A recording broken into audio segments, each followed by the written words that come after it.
What's going on, everyone? Welcome back to YGOPD, your Yu-Gi-Oh! Professional Development, and I have Melodious for you. I've been testing the version with voiceless separately, and I've come to like both on their own. And this is kind of where I've landed. I think it's, unfortunately, deck building wise, is going to be pretty similar to a lot of the lists that you see around, but this deck is very hard to play, a lot harder than what I thought. There's some basic bread and butter combos, but playing through hand traps and how you do that, I think is really what separates good pilots with this deck. And I don't think my brain's all the way there yet, but I think I'm close. So I wanted to go ahead and share the build where I've landed and see what you guys think. So let's hop into it. Okay, for the main deck here, starting with the monsters, 3 Refrain. This is obviously one of your better 1-card starters off normal summon. This is essentially Ash, and then Couplet is like a pseudo Poplar. This will let you add a Melodious. This, when it's added, can special a Melodious that's level 4 or lower from hand. Unfortunately, it can't bring itself out, but it's still good nonetheless. The cool thing about Couplet is it can always search Concerto even when you don't have Melodious monsters on board. I think that's a little tricky for some people to get. I actually had to ask a little bit about that in the Judges Lounge too. So there's some posts on it if you're unfamiliar. It's like the wording basically, even though it doesn't make sense with how I read it, it checks to see if there's either all Melodious or nothing, and if either of those two are there, then you can do it. But if there's something that's not a Melodious, then you just can't. That's kind of, from what I understand, how it works. So and then the extenders, 3 Diva, and then 1 Cannon. This is, I think, fairly standard. This is the non-hard once per turn special summon. This is the hard once per turn special, so just 2 different types of extenders. And then 2 of the Soprano. This is the, I guess, like Ecclesia equivalent of the deck. It lets you fuse, not a quick effect, but still a really powerful card to get your combos going and extend. And then 1 of the Shapina. These are kind of the pseudo bricks of the deck. I don't think you need to play all of these, but for now, I just like the utility of each one. 1 Elegy and 1 area for the lock. This lets you add a light monster back from grave to hand. Could be anything. So if you're playing Orange Light or other hand traps that fall into that, you can get that. And then I am on the 1 Tam Tam. I know a lot of people are back and forth on it and siding it for time versus maining it.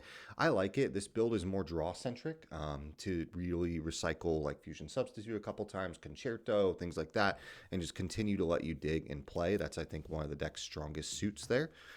That's it for the monsters, at least for the Melodious piece. For the spells, 3 Ostinato, Branded Fusion, not once per turn. That's all you need to know. Condition is you can't control any monsters on board. That'll come up a little bit later with some stuff in the extra deck that I've seen floating around in the Melodious group that I've come to really like. And then first movement solo, this does lock you, unfortunately, unlike Ostinato. But again, same thing. If there's no monsters, it's an E-Telly, which is really good. And then the 1 Concerto and 1 Fusion Substitute, both of these can shuffle themselves back and then draw a card, which is really good, or place on the bottom of the deck, one of the two. I can't remember exactly if they're both that or not, but this can always be searched because it's treated as polymerization written in the text, so Tam Tam does get it. That's how that works. And then Concerto is what you get off of the couplet to search. So that's it for the engine of the deck. That's, I think, about 21 non-engine. I'm pretty sure we're at 40 cards, and I think we got about 19 non-engine. Mostly just hand traps for this build in particular. Pretty standard, I think, right now with hand traps of the format is 3 Ash, 3 Imperm, and then 3 Veiler. And I'm on, personally, 3 Ogre. I really like Ogre right now. Snake Eye is still a very prevalent deck in my area. It's still, I think, the best quote-unquote meta deck. But a lot of the times now, people are ending on boards of either IP or Appaloosa. That's the big go-to, unless you're getting hand-looped with Dispatter and Omega and all that crazy stuff. But if you're not, this being able to chain to IP or Appo is super devastating and just has so much utility. I really like this card right now. There's also a lot of Horus Stun. At any local I go to in my area, I always play it. So being able to get rid of King Sark or stuff like that is important as well. And then the last of the non-engine, 3 talents and 1 called by. Just a great card going first or second. And again, I want it to be more draw-centric, so I didn't want prosperity. The deck is pretty darn consistent enough as is to already see at least a starter and an extender or some kind of combination of that.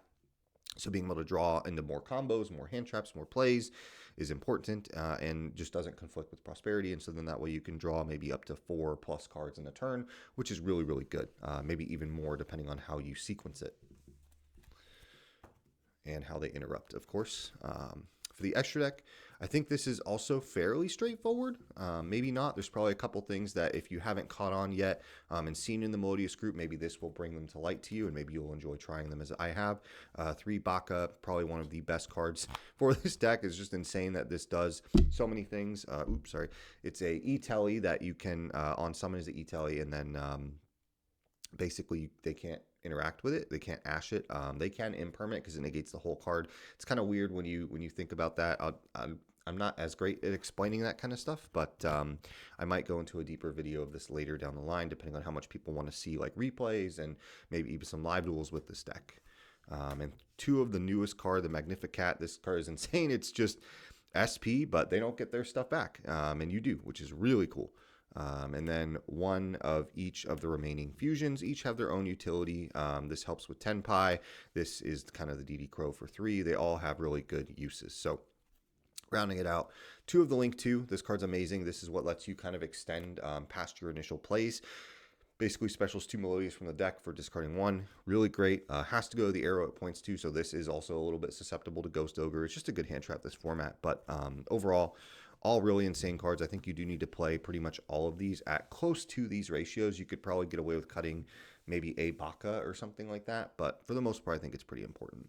And then the rest is kind of toolbox. 1 Underworld Goddess. This, again, I've mentioned this before. There's a lot of Raid Raptor type of towers dot decks in my area, and having something where you can just do something with all those bodies is really good. Sometimes even decks that have like IP or Apo or whatever might just let you play a little bit before like negating something they see as the major threat, because again, this is kind of one of those decks where you do a bunch of things before you get to your boss monster, right? So using this as a punish is good. 1 SP, not needed, but if you have it, the slot is good for it. And then 1 Typhon. I think this is just a good utility slot. Sometimes you do get locked into Melodious, so it's not as great, but I just like the slot. And then the last 2 cards I'll mention along with why a certain card is not in the main deck is 1 Gravity Controller and 1 Lizardos.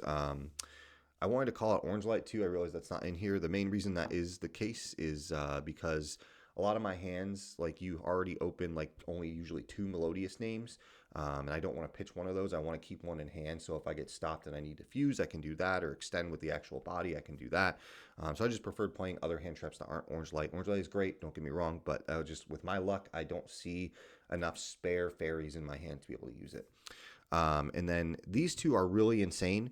How both of these work is this: you just banish something, banish itself, boost something else a little bit, and draw a card. Like this helps like clear bodies off your board, gives you a draw, and then turns cards like Ostinato and First Movement Solo back online because you don't control any monsters once you get rid of this, which is really, really cool. And then Gravity Controller seems a little bit odd, but this works with Baka specifically if it goes from the extra monster zone to the grave, which is really, really cool. It doesn't have to be the extra monster zone, but there's no way if you just summon it in a main monster zone, you can't just get rid of it by anything. But if you put it up here in the EMZ, right, and they hand trap it, you swap this out, goes to grave, and triggers the Reborn effect, which is just really, really good. So that's the deck. Clean 40 cards. Definitely, I really like Pure Melodious a lot more. Let me know what you think. Let me know if you want to see some live duels with this. They'll probably be pretty scuffed, but I personally have been trying to get better at learning this deck, so this is one that's been on the forefront of my mind. But with all that said, thank you all for watching. I'll see you all in the next one. Later.